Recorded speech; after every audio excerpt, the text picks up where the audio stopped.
লাউ এবং গোস্ত নবীজি কেন একসাথে খেতেন?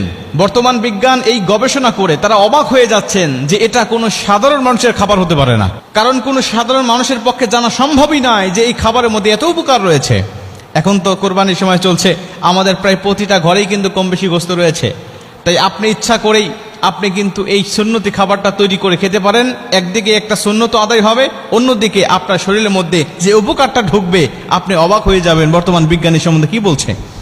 নবীজি সাল্লাল্লাহু আলাইহি ওয়াসাল্লাম তার খাবারের পছন্দের তালিকায় যত খাবার ছিল তার মধ্যে অন্যতম হলো লাউ। আর এই লাউ এবং গোস্ত নবীজি একসাথে খেতেন। ইবনে মাজাহ শরীফের 3303 নম্বর হাদিস, ইবনে মাজাহ শরীফের 3302 নম্বর হাদিস, আল্লাহ রাসূল সাল্লাল্লাহু আলাইহি ওয়াসাল্লাম বলেন তিনি লাউ খেতে খুবই পছন্দ করতেন।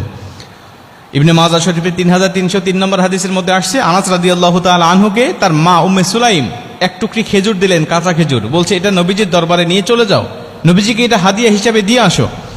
আনাস রাদিয়াল্লাহু তাআলা আনহু মাথার উপরে টুকরিটা নিয়ে চলে আসলেন, ঝুড়িটা নিয়ে আসলেন রাসূলকে দেওয়ার জন্য। এসে দেখে নবীজি সাল্লাল্লাহু আলাইহি ওয়াসাল্লাম বাসায় নেই। জিজ্ঞাসা করলেন কোথায় গিয়েছে? বলছে পাশেই মুক্ত দাসের বাড়িতে দাওয়াত খাওয়ার জন্য গিয়েছে।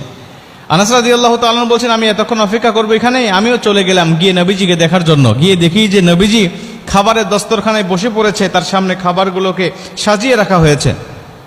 আমাকে দেখে বাড়ির মালিক বলছেন আনাস তুমি এসেছো, তুমিও বসো, নবীজির সাথে খেয়ে তুমিও চলে যাবে।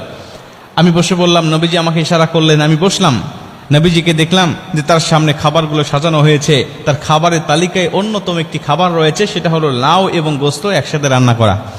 নবীজি সব খাবার রেখে দিয়ে লাউ এবং গোস্তগুলো একটা কাছে টেনে নিয়ে তিনি লাউগুলো বেছে বেছে তিনি খাচ্ছেন। আমি বুঝলাম যে নবীজির মনে হয় খুবই পছন্দনীয়। আমিও বেছে বেছে নবীজির পাতে থালে আমি এগুলোকে উঠায় দিতে লাগলাম।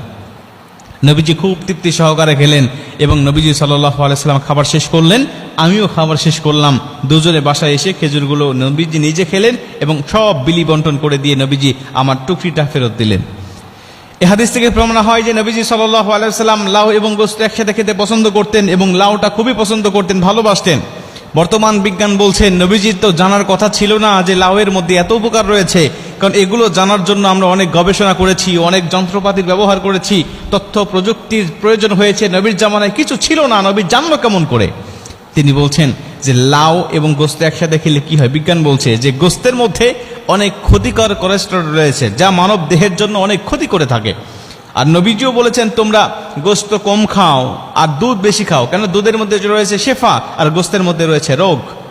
নবীজির হাদিস দ্বারা এটা প্রমাণিত। আর বিজ্ঞানও প্রমাণ করেছে হ্যাঁ গোশতের মধ্যে রোগ রয়েছে, এটা যত কম খাওয়া যায় তত ভালো, দুধ যত বেশি খাওয়া যায় তত ভালো, এটা মানব শরীরের জন্য উপকার। বিজ্ঞান বলছে যে এই গোশতের মধ্যে এই ক্ষতিকর কোলেস্টেরলটাকে নষ্ট করে দেওয়ার জন্য যদি কোনো মানুষ এর সাথে লাউ মিক্স করে, লাউটাকে দিয়ে যদি কোনো মানুষ খাবারটা রান্না করে, তাহলে গোশতের যে ক্ষতিকর কোলেস্টেরলগুলো রয়েছে, ক্ষতিকর উপাদানগুলো রয়েছে, এই উপাদানগুলো ক্ষতিকর সব নষ্ট করে দিয়া এই লাউটা একটা উপকারী সারিদ হিসাবে তৈরি করে দেয়। এই গোশতটাকে তরকারিটাকে উপকারী তরকারি হিসাবে এই লাউটাকে একদম উপযুক্ত হিসাবে করে দেয়। আর এই গোশত যখন কোনো মানুষ খায় তখন তার শরীরে আর কোনো ক্ষতি হওয়ার সম্ভাবনা থাকে না, তার শরীরটাকে উপকার দিয়ে আল্লাহ পাক ভরপুর করে দেয়।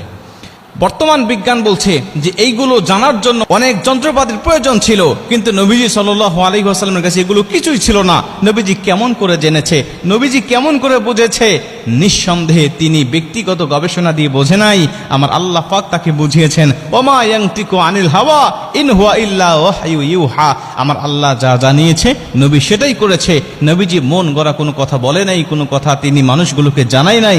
অতএব তিনি আল্লাহ পাকের প্রেরিত নবী, আল্লাহ পাকের প্রেরিত দুধ, এতে কোনো সন্দেহ নাই। অতএব নবীজিকে নবী